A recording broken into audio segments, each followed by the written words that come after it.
Over time, I think you try and build your confidence. And one of the biggest things I always tell people is ask the questions to understand the why so that you can practice contributing to decision making and contributing to whatever project needs to happen. Because if you just keep doing something to do it and without knowing the why, you're going to lose that ability to just be proactive about what the bigger picture is. Welcome to the Game of Her Own podcast, a free resource for women who work in the sports and entertainment industry. Each week, we get real and talk about the things that hold us back and how we can overcome them and keep climbing to the top. And the top is however you define it. We talk about the highs, the lows, and everything in between. Consider this podcast your secret weapon. You will learn from the best in the business and be able to take immediate action with all the advice that you hear. I'm your host, Jahaan Blake, a leadership development coach and consultant. I've worked in sports for 20 years. 15 of those years were spent working for the Red Sox, Dodgers, and the Cubs. After 15 years of working in the front office, I took a leap of faith and I started my own business. Friends, as a Black woman in sports, I know that the industry can take a toll on your confidence and sometimes leave you feeling defeated. Join me each week so I can support you on your journey. I promise you, each week you will feel stronger and more confident than the week before. So let's get started with this week's episode. If you were in the sports industry for, say, close to 10 years, would you leave your job in essentially the industry to travel Europe for 6 months? It's funny when I think about that question. If you ask me now, after 20 years in the industry, I'd be like, oh, hell yeah. If you ask me when I have been in the industry for less than 10 years, I don't know that I would be able to say yes. There are a lot of factors that are outside of my control that would make me say, no, I can't walk away right now. Well, our next guest, Christi Bedan, Vice President of Digital and Media for the Tampa Bay Buccaneers, said yes and left the industry and traveled Europe for 6 months. Spoiler alert, she got right back into the industry. She's now been in the industry for almost 20 years and dropped so much wisdom in this episode. We, of course, talk about what it was like to leave the workforce and travel for 6 months. So many of you come to me and say, I don't know that I'm going to be able to get back in. I've been out for so long. I have an opportunity to leave. Can I leave and come back? Christi's going to talk all about what led to her decision. She also talks about why it's important to know you don't always have to end up where you start. She talks about the value in understanding the why behind the business decisions that are being made. She also talks about how she built her confidence muscle and how her work-life balance changed depending on the season of her life. All right, Game of Her Own listeners, y'all are in for a treat. Let's do this. Christi, welcome to the Game of Her Own podcast. I'm so glad you're here. Thank you. Thanks for having me. Glad to be here. All right, so take us back in time. Like, you have an incredible career, tons of executive experience. But before you got there, tell us like when you first fell in love with sports. Well, I first fell in love with sports as a participant. Well, as a fan and a participant. Like I played growing up and I grew up in a college town, right? In East Lansing, Michigan. So I grew up going to, okay. not just football, but men's basketball. I vividly remember women's basketball. Number 13, Christine Powers, back in the 90s was my favorite. And my dad and I would go to these games. And I ended up being a tennis player and I loved following the tennis association and everything there. So I grew up an avid sports fan. I'm also the daughter of a small business owner. So I kind of grew up in that business environment. And towards the end of high school, when it was sort of that decision of what do I want to do? What do I want to go to school for? I was introduced, someone told me about working in sports and sports business as a career path and that you could go to school to study. And so that I was drawn to that because of my passion for sports and business and math. And I was like, look, I'm going to choose my school accordingly. And that's how I ended up at the University of Florida in their sport management program. And so started my career early in one of those situations of like, I know what I want to do. And I studied that and I did a ton of experience just trying different things in college, meeting with different people, working at the Athletic Association, really trying to understand what in sports I wanted to do because it was such a, you say you want to work in sports, but there's so many different avenues you can pursue. So that was kind of how I got started. I had a wonderful professor, Dr. Greg Bennett, who really encouraged kind of that hands-on experience. And meeting with people. And from there, I took it to an internship in Atlanta. Part of the curriculum to graduate was this internship. And so it was in an agency in Atlanta, and I kind of honed in on sports sponsorship at the time. And so I started my career at that agency doing consulting on the sponsorship side. Singular Wireless was my client at the time, and working in remember NASCAR. Singular. Yeah. Yeah. So working on NASCAR, and they had a driver, and then rodeo. So when you talk about sports and participating in sports, rodeo, we represented 2 professional bull riders and a tie-down roper. Wow. What now, for those of us, I'm in that us that don't know what a tie-down roper is. Yeah. Can you please tell us? I don't think I could anymore, as much as they participate in the PRCA, which is a rodeo league, and I tie down the animals. I honestly don't remember. This was almost 20 years ago now. It was wild. Yeah. But we would go to the different rodeos and activate in store to, autograph signings, sweepstakes, etc. Because there's an avid fan base there. Isn't it funny how 20 years ago you're like, gosh, that was it wasn't a long time ago, but it was a really long time ago. And like to remember some of the things that you did then is you're just like, I think I did this. Like I remember it kind of vaguely, and some things like are like in your mind forever. But yeah, I totally understand. But a tie-down roper, I don't know why, sounds really kind of scary and funny to me. It's hilarious. I have a photo. I was on a photo shoot at each of their ranches, and Monty Lewis was the tie-down roper, and I got to sit on his horse. And I was terrified, and it was just like one of those career things that I was like, this is never something I thought I would ever do. But yeah. I love that you knew you were going into sports, and like you knew that was an opportunity. That was something that you could like chase down. Yeah, I'm very grateful for that. And I honestly I feel bad. I don't remember who kind of introduced me to that idea that it could be a career. My parents talked to people and mentioned it to them. And so, but once that was kind of in my head, I was like, this is perfect. And, it's a field that I'm competitive just by, playing sports, watching sports. It's in my nature, and the industry is just a great fit for me. Yes. And that's nice to have that so early in your career. And I think it's perfect the way you said it is. People say they want to start in sports or work in sports, but you were like, I'm going to try a bunch of stuff, figure out what I like, figure out what I don't like. Yes. And I think that's kind of one of the things I tell everyone who's studying it or just starting out in an internship here. It's like, there are so many things. And so I mentioned I started in sponsorship, and, here I am in digital and media 20 years later. So it doesn't even mean that like you need what you start out in is what you need to end up in. But like, it's just understanding that it's not just, hey, I work in sports, and events is the same as being an agent, as being in marketing, as being in partnerships. Like there's a wide range and opportunities. Tell everybody what you do now and who you do it for. So I am the vice president of digital and media at the Tampa Bay Buccaneers. So I am responsible for all digital activation, social media, content production for both digital broadcast and our in-stadium shows, digital marketing. And yeah, so just really kind of fan engagement through digital and content platforms. So I know you wanted to be in sports right off the bat and went through college, but like you said, like where you start may not be where you ended up. So take us through that. Like, how did you, I know that's a loaded question, but how did you end up as an executive on the digital and media side? I mentioned Singular Wireless, first client. I then left the agency and moved to an NBC Sports owned property, which ran like the Dew Tour and a motocross series, Red Bull Signature Series. So again, going from NASCAR rodeo to now action sports. So skateboarding, snowboarding.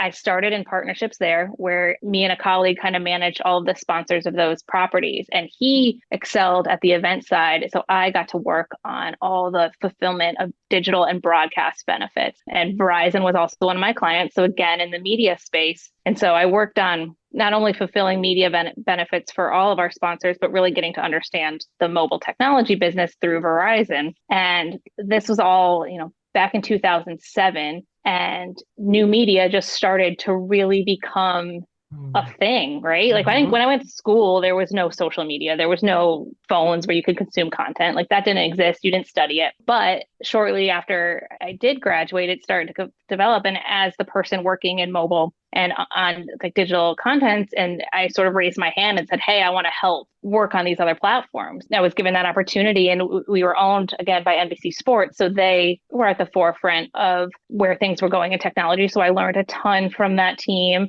but got to run it in a niche startup environment because it was like this subsidiary that was owned by NBC. It wasn't fully NBC, it was just their action sports portfolio. And so I was able to kind of take on these new media and distribution and running social media and all this and running kind of all that as well as work on integration of these partner assets into and television broadcasts. So integrated media. I shifted over like 7 or 8 years of my time there from, being in partnerships to essentially running the new media division and digital and content for the action sports venture of NBC. From there, I actually left as they were sort of transitioning and moving everyone to Stanford, Connecticut. I was still wanted to stay in Chicago. So I left, and my now husband also left his job, and we traveled for 6 months. Oh, that sounds we were like, glorious. We were like this, we're both ready for career changes. Like or job changes at least, not necessarily career, but we're going to take the time and travel. We're in our early 30s. We're not married, no kids. Like this is the time to do it. Wow. So, where'd you go? All over Europe. So backpacked, and it was wonderful. He was kind of looking at a career shift. I was just, making sure I was wanting to do what I wanted to do. And it kind of been refreshed that I was like, I still love what I've been doing and want to continue it. Were you nervous? Yes, you're terrified. Taking 6 months to go. Yeah. Was the plan always 6 months, or are you just going to kind of see how until money ran out? What was the plan? Did you have a plan? Yes, but those went hand in hand, and we stuck to had a budget. Okay. You know what I mean? So there was a budget, and we stuck to it. I guess we could have ended it a lot sooner if we weren't as diligent as we were. But I'm a numbers person. We were very good about sticking to that budget. Yeah, but it was definitely terrifying as well, because you give yourself a little buffer to find a job when you get back, but you've got to do that. Wow. That's incredible. You took 6 months, went and enjoyed yourself. At that point, were you looking for jobs, or no? You're just a total break from work. Total break. But I will say that probably that last month, I spent a lot of time starting to look. Yeah. I started to get a little, stressed towards the end, but for a good, first 5 or so months, it was, it takes a good 3 weeks to realize, I think, that you aren't working anymore. I don't know if you've ever go on vacation. Yes, vacation. That's why I go on longer vacations, because it takes me a while to disconnect and just to unwind. It's very difficult for me. Yeah. Yeah. And then to get, so that we really did get in a good, okay, once it hits you that you don't have that other responsibility, very freeing. Oh, so you came back, and if I'm reading this correctly, you were a senior director when you left, traveled Europe for 6 months, had a great time, because that is not your now husband. So you guys did not, kill each other. You had a great time. And then you came back, and your next role was at the executive level. Yeah, I came back as a director at, it was called Silver Chalice at the time. Now it's Stadium.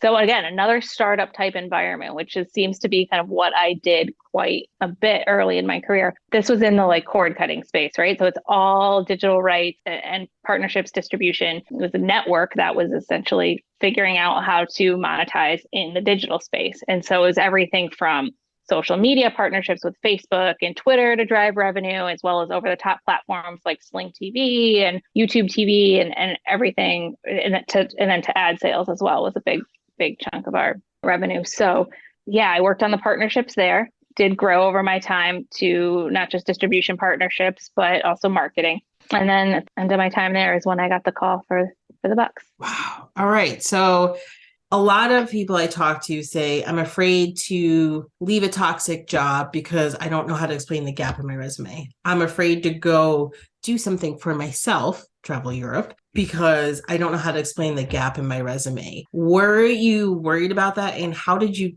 talk through that when you were interviewing? It crossed my mind, but at the same time, I was like, I hope anywhere I would want to go, I hope people would embrace that, right? So I just positioned it my whole time as this was a good thing. I left I left my last job on my own terms. You can ask anyone I worked with. It was, great there. And this was the time in my life. I know I ultimately want a family. I know I ultimately want kids. This is the time in my life that I can do this. So I did. And I kind of approached it with confidence and sold it as like this is some good thing. I'm bringing you value because I am capable of doing this. And that makes sense, right? Because you want a company who walks the talk, right? So you want a company who believes in has a really good culture. And one thing, you probably don't want to go someplace where they're like, oh, she took 6 months off. She's not the right fit. You're right. And you're not the right fit either for me, right? So that's right. A big thing to say that with such confidence that I want a company that sort of sees the value in that. And then I like how you sold it. You owned what you did and said your why behind it. And that's it. That's what I did. Yeah. And you kind of sold it as part of who you are and what you do. Right. Exactly. Yeah. And so I was coming into any new job with a clear head and a desire at that point because I was fresh, and I was desire to work hard again. And so it wasn't like I was coming out from a burnout situation. I was ready to go. So you wanted to be in sports. We know that about you. Were you nervous that you might not get back into sports per se? I was also I was also looking at technology, right? Or media. I was kind of like, I'd be okay. A couple of the companies I was interviewing with prior to ending with Sinclair was Yahoo or something like that, or Turner Sports, I think was one of them. And so it was media, not necessarily team or property or anything like that. So yeah, I guess I was a little nervous, but at the same time, I was just hopeful. Yeah, I was gonna say you seemed yes, hopeful is the best word. It seems like you were just this is important to me, and this at this moment is what's important to me. So you were really truly living in the moment and not worried about all of the things, because a lot of clients I have or people I talk to, it's easy to get caught up in all the what could go wrong if I go off the beaten path. Yeah, it's easy to say, oh, never mind, I got to stay because there's just so much going on. There's so many things happening in the world. So, yeah. And I had to mentally prepare, if I didn't get a job, I was going to have to go back to working in retail, whatever I had to do at the time, I was prepared to do it. But, again, hopeful that I wouldn't have to. Then you went on to the Bucks. Tell us this. I always like to ask, especially, I think executives are more willing to share this because they're now at the executive level. But sometimes, I think middle management sees executives and think they don't make mistakes, or maybe they don't do anything wrong, or they don't have any failures, right? Do you almost have I stole this question from Tim Ferriss, but do you have a favorite failure or a failure that taught you something that helped carry you through your career? There's plenty of failures, I can assure you. And one of them was early on, and I still to this day, I can joke about it with my former bosses and people I worked with at the time. But I was working for the Do Tour and I was on partnerships, and we were activating at a bar at an after party, right? And I was responsible for making sure that everything was set up properly for when all of our sponsors arrived. Everything looked great. I get into the bar and I see a bunch of Sobe signs. And I'm like, do you remember the drink Sobe? It might still be around. Yeah, I do. See a bunch of Sobe signs and I panic and I'm calling the bar and I'm like, you've got to take these all down. Our client is Pepsi. This is going to be terrible. So I have everyone at the bar trying to rip these signs down. And then the manager comes up to me. He's like, you do know this is owned by Pepsi, right? This is a Pepsi product.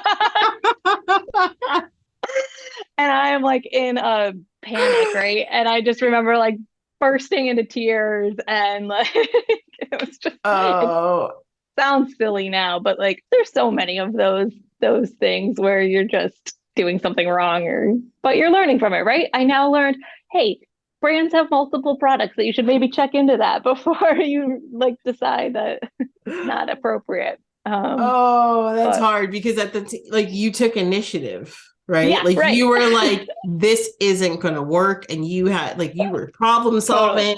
And it was a problem that did not exist. I would call that your funniest failure, if there is such a thing. That one at the time it wasn't funny. I'm sure you were just mortified, but mortified. You have to be able to laugh at yourself and move on, because those sort of things can derail people's careers. Right? It starts to, not that one It can moment. paralyze you a little bit. Yeah. Yes. Yes, exactly. It's the after when you like start to feel like the shame behind it and the embarrassment. And then like you kind of like, I don't know, you don't talk about it. And that's when people can like something like that, you can lose your confidence and it has an impact on the future of your career. Whereas I like to teach like, you just got to own it. And it is so hard in the moment. It is, I mean, it's difficult. Like, and I didn't always own my failures. Like I was, you know what I mean? Like that's one thing, if I could go back and do things differently, is just own them. I did it. I messed up. That was me. Here's what I learned. I'm going to move forward. And that's what I always like to teach is like, what did you learn? How are you going to move forward from that? And if that were me, I'd be like, one, I'm going to, I guess there was no Google, but I'm going to ask some more questions. And two, I'm going to just learn to laugh at myself. Like, it's going to happen. I like that funny failure. Yeah, there's plenty more, but to my point on my memory, it fades more and more. Yes, and I made you relive it, right? I promise you there were plenty of mistakes. I don't remember all of them, which is a good thing now. And that goes to show that I think most often you think they're big deals in the moment, any mistake, but you can easily forget them, especially as you get older. Exactly. You cannot hold on to those. Like you have to find your tools to let those things go. For sure. Just to move on. Do you have any like tricks or tools or something you do to just kind of quickly move on from failures? I don't. Honestly, I think part of it is time, because I will say I'm guilty of like overthinking quite a bit and just being like, oh my gosh, I shouldn't have done that. A glass of wine often helps too. Yes, it sure does. And I'm with you. I'm in that boat of like the overthinking. But I don't know about you, but I found that when I try to stop myself from the overthinking, it almost makes it worse. So then I'm just like, I'm going to pour that glass of wine or make an old fashioned and sit in my feelings. Yeah. And just sit in my feelings and deal with it and overthink it. The only thing I do differently now is I say, you have, depending on the size of the mistake, I say you have 24 hours, you know what I mean? 48 hours. And then smart. You got to move on. Yeah. Like sit in your feelings, overthink it. It's okay. Don't try to stop yourself, because I know I've tried that and it does not work. So all right, give in. Over time it does go away.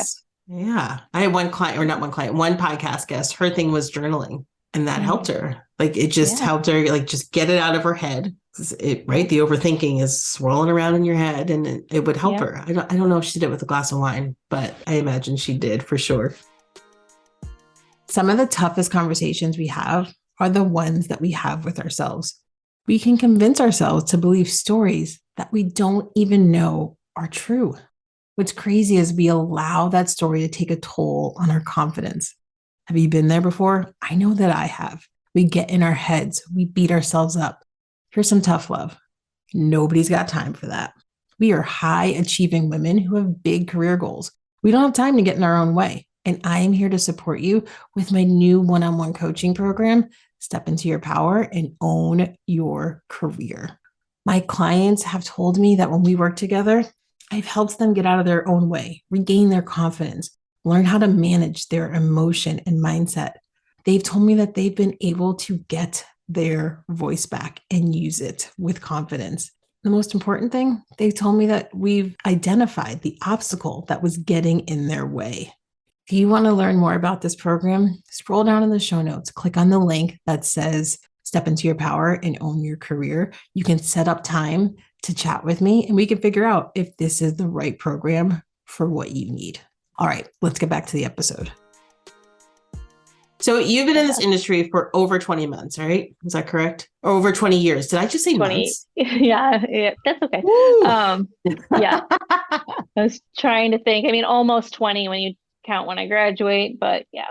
The industry is known. The sports industry is known. It's no secret. It's male dominated for whatever, all the different reasons, right? We don't have to get into that. But what's your experience been like? And how do you, especially when you were, junior in your career, how did you not let that deter, actually both levels, how did you not let that hold you back from being, simply said, being great? I think for me, I have been fortunate to be around just incredible people, male and female, in my career. And at that first agency I mentioned that I worked at, the person who kind of introduced me to that agency is a woman from my hometown in Michigan, and she was an executive there, Molly Fletcher, and she was very senior at that organization. And so I firsthand got to work for an organization that she was a female vice president, the COO was female. And so like early in my career, I was at a place that really embraced females. And so for me, being a woman didn't necessarily, I was less nervous about that and more about being young. That was always the bigger thing for me, is that I just always felt too young to be doing what I was doing.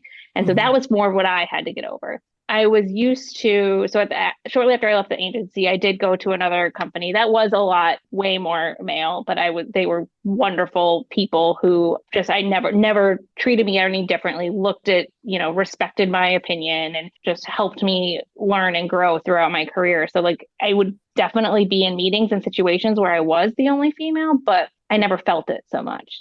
And I guess I could have if I was like looked around and I was like, I'm going to make this bother me, but I never thought anything of it, to be honest. And I am lucky that I was surrounded by people who didn't seem to either. It was my age that always was harder for me to overcome than being female.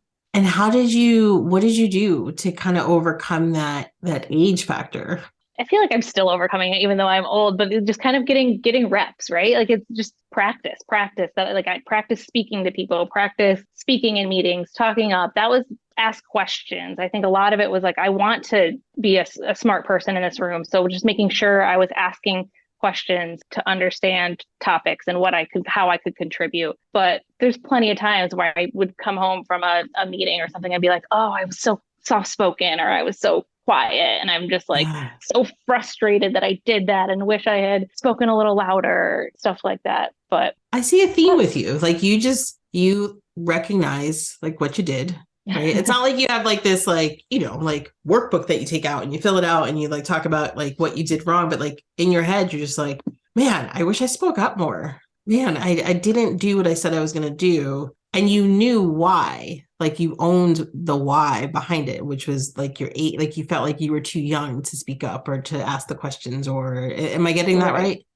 Yeah, like it was just like maybe I like just insecure that I didn't know the right things but over time, I think you try and build your confidence. And one of the biggest things I always tell people is ask the questions to understand the why, so that you can practice contributing to decision making and contributing to whatever project needs to happen. Because if you just keep doing something to do it and without knowing the why, you're going to lose that ability to just be proactive about what the bigger picture is and how to alleviate what your boss is trying to accomplish. And I feel like that's the best way to grow in your career and advance in your career, is to be able to show the people ahead of you that you're 2 steps ahead of them. Yes. And the only way to do that is to understand the why of what you're doing, ask the questions about what they're doing, to then just come up with ideas proactively and to just constantly try and be ahead. And that is, for me, what I think what I spent the majority of the beginning of my career trying to do,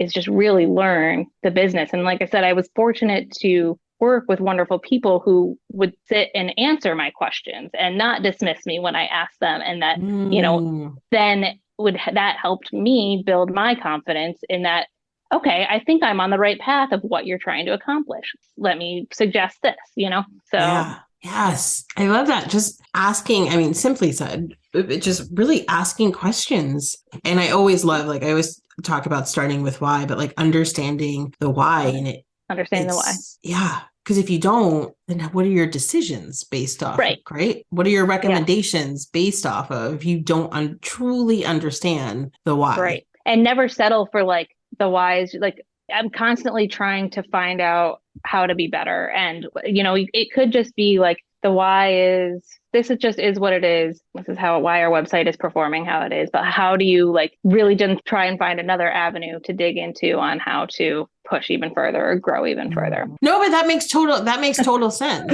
Just getting super curious. Yeah. And never settling.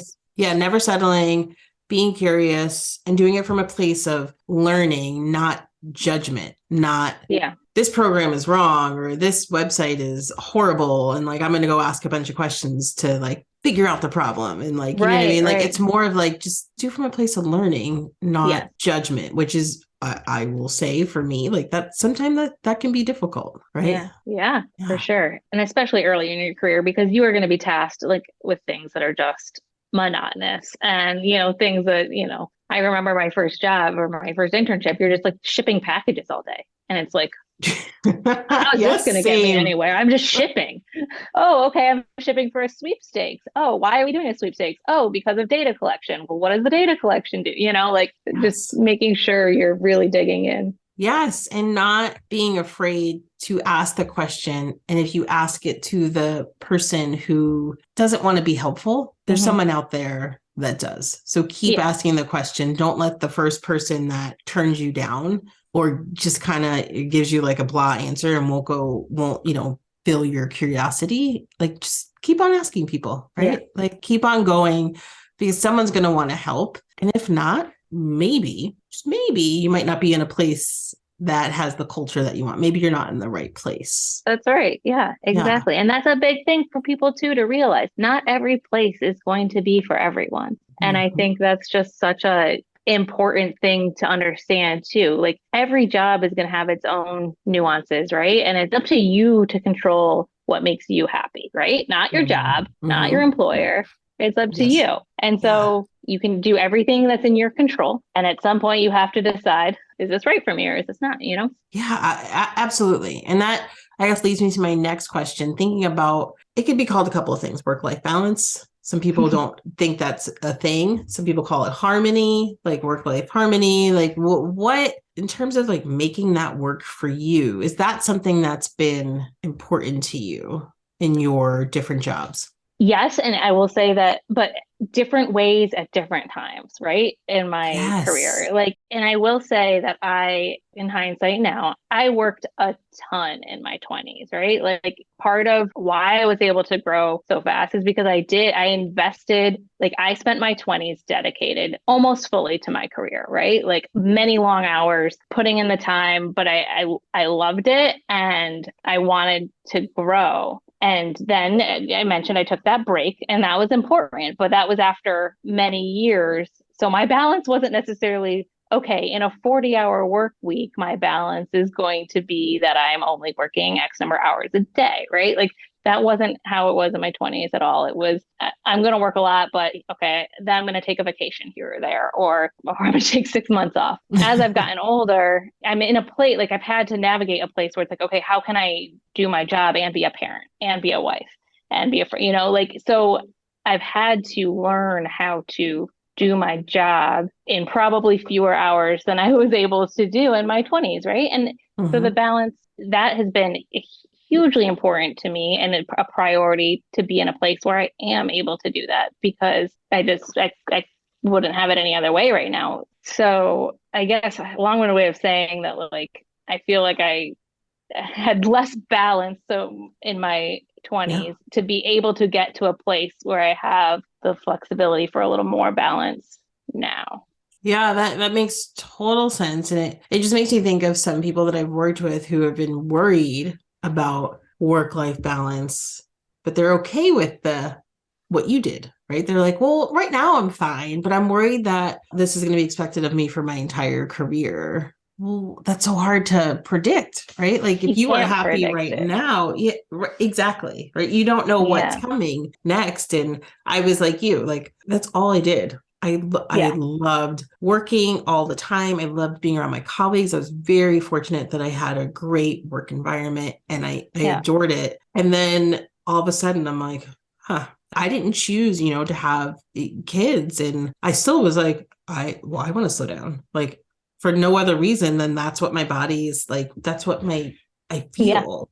Like I Yeah. just am I don't want to work 70-hour work weeks. Like that's Yeah. not my thing. Now, granted, if we're in the middle, if like I'm working on a contract or a consulting thing and it's in the Sure. middle of an event, that is Oh, yeah. different. But There's I going don't to want be my, times here and there. yeah. Yeah. Yeah. So like I love that. Like when I go to Super Bowl, I love how crazy busy we are for 3 weeks. Yeah. And then I'm done and I'm like, that was fun.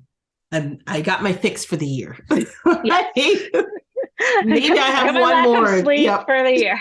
Yes. Like I'm good. My body physically can't function anymore without Yeah. sleep. No idea how I did this all the time in my 20s, but I I loved don't it then, but I don't miss it. And somehow I was able to make that shift, but I wasn't worried about it in my 20s. I wasn't worried Right. about, okay, well, what's going to happen when I have kids, or what's going to happen. And we didn't, but like, what's going to happen if I want to slow down? Like, he's got to live in that moment. And it sounds like that's what you did. You lived in that moment. Yeah, I lived in that moment and I used that time to learn as much as I could, right? And grow as much as I could and advance as much as I could to hopefully set me up to be in a position to control a little bit more what I wanted to do, right? Like you know a little more, like hopefully that's kind of how I feel like I approached it. And I don't know if that was strategic at the time. It turned out, in my last job, it was like, okay, yes, I'm interested in this position, but I can't travel to every game. Is that going to be a problem? If it is, then this might not be for me. But like you make those decisions as you go on. I love that you were transparent and asked that question and really said like, hey, I can't do this. Yeah. Is this a problem? And you weren't, I don't want to say you weren't afraid to ask that question, because I don't know what emotion you were feeling at the time, but you did it. You were able to put that out there, and just it kind of helps set the stage too, to see if it's an organization you want to be with as well. The more you put in and understand, and what you learn early on helps you decide what you learn, what you like and what you don't like, and what you can do and what you can't do. And as you go on to your next job, you're able to kind of figure out what's the best fit. Yeah, exactly.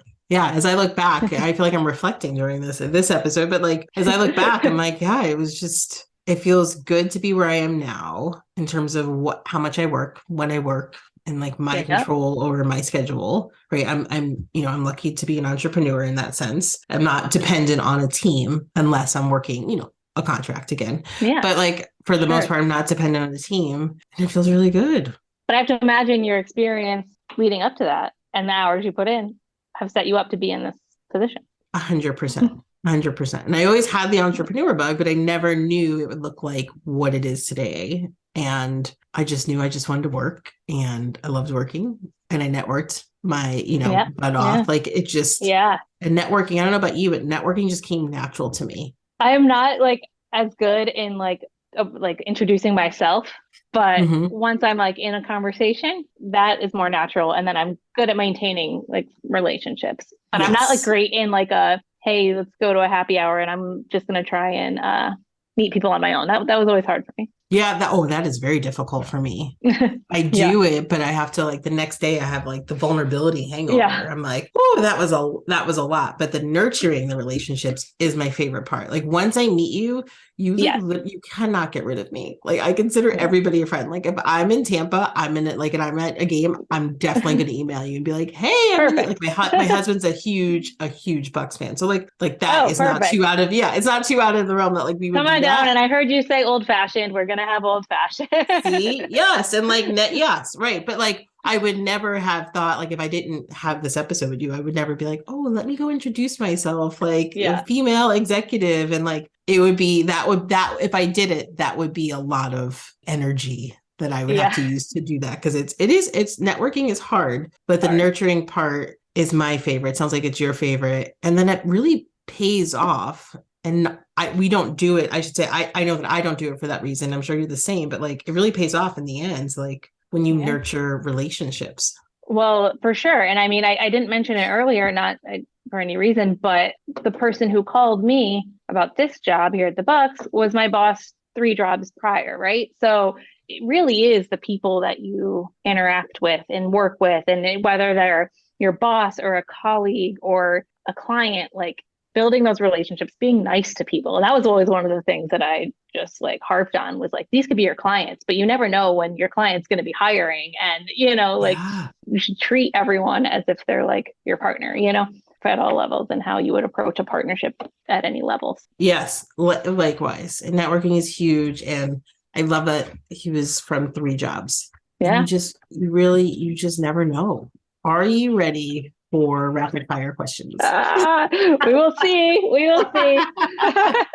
All right. It is 12 questions, which I know sounds like a lot, but it goes really fast. First answer that comes to your mind. All right, let's start with the first one. What is your favorite sports moment? Can I give two? You sure can.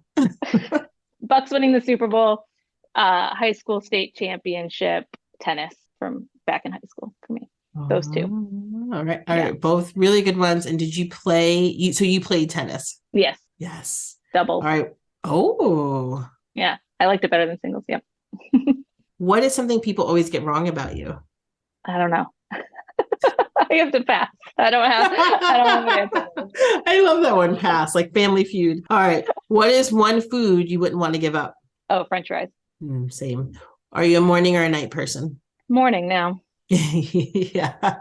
Speaking of things just changing as life goes on, right? That has evolved over time. Favorite holiday? Thanksgiving. Cat or dog person? Dog. What product would you stockpile if you found out they were no longer going to sell it? Thinking something practical, but my contact solution that I depend on. That is the most practical answer I've ever received. My eyes do not work with the other contact solution. I mean, that is a good one. You need it, right? But that is the most practical answer I've ever received with that question. Sorry. You should not apologize. Okay, favorite app? Still probably Instagram. Yeah. Who is your biggest inspiration in life? My dad. As a child, what did you wish to become when you grew up? Multiple things, but I remember wanting to be a teacher because they got to use rubber stamps, and I loved rubber stamps. That is a great answer. I wanted to be a teacher because I could use rubber stamps. Yep.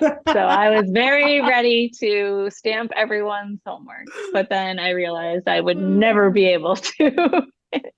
I'm a Girl Scout troop leader right now, and I can tell you being a teacher is not possible. Yeah. Our teachers do not. No. I know this is popular opinion, do not get paid enough money. I know, it's crazy. They do Lord's work right there. Yes, they sure do. All right, last one. Finish this sentence. The future of women working in sports is everywhere. I mean, it's everywhere. I love it. Christi, this has been a fun conversation. Thank you so much for giving us some time. If someone wanted to get in touch with you, how can they go about doing that? LinkedIn is great. I'm on there, and Christi Bedan on Twitter as well. All right. Thank you so much for the time. I appreciate it. Yeah, thank you. It was great catching up. Great speaking with you. So what did you think of this episode? Do you know another woman who works or is aspiring to work in sports?